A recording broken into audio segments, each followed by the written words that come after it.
Hi there, in this video I want to answer some questions from Reddit about being a digital nomad or working online and traveling. So the first question is, being a digital nomad realistic for an 18-year-old? And my answer is, why not? I was 27 when I left England to travel, and actually I felt older than most people doing it. Most people were around 20 who were traveling, backpacking around Southeast Asia. So I think 27 is quite old to start. I think 18 is a great age. You've only got one life. You should live it. And if you're already 18 thinking about being a digital nomad and working online, then go for it. Now, there are some things you need. You need some money and you need a business online. If you haven't got the money, then start earning it. And if you haven't got a business online, then start straight away. There are plenty of things you can do online, but it does take time. I would say it takes at least a year to really get established and have an income that can actually support you.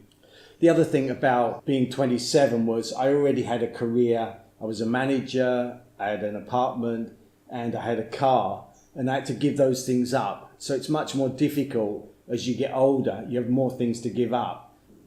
Okay, let's look at question number 2. So it says here, 3 months, 3 locations, Bangkok and which other 2?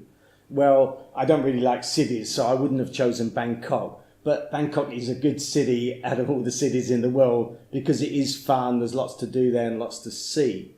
But if you want 2 other things to do, I would say go to some islands or some beaches and also go to some mountains.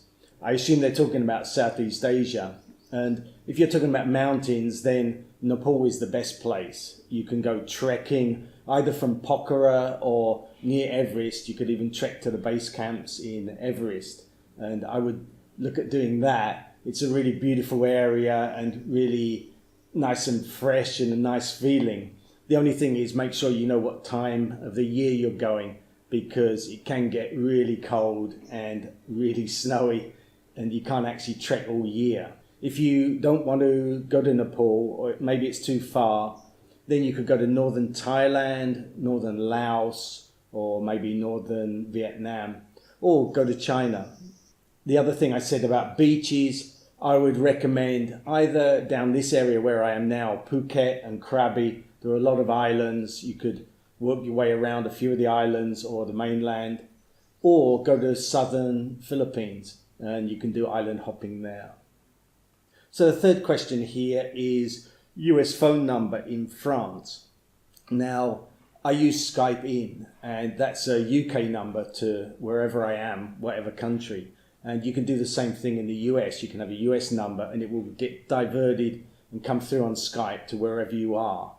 It'll come through either on your computer, or you can divert it to a local number, or you can set up voicemail, so you can do that as well. It costs me $5 a month, and that's plus tax, so roughly just $6. And I can use that for either my friends calling me, for numbers that I need for personal things like my bank account, maybe the bank needs to call me, or I can use it for business if I like, so I can have that as a business number. So that was 3 questions from Reddit that I answered there. If you've got your own questions about being a digital nomad or working online and traveling, then please put them in the comments below. If you found this video useful, please give it a thumbs up. And my channel is all about working online and traveling, so if that interests you, please subscribe. Thanks for watching. I'll see you in the next video.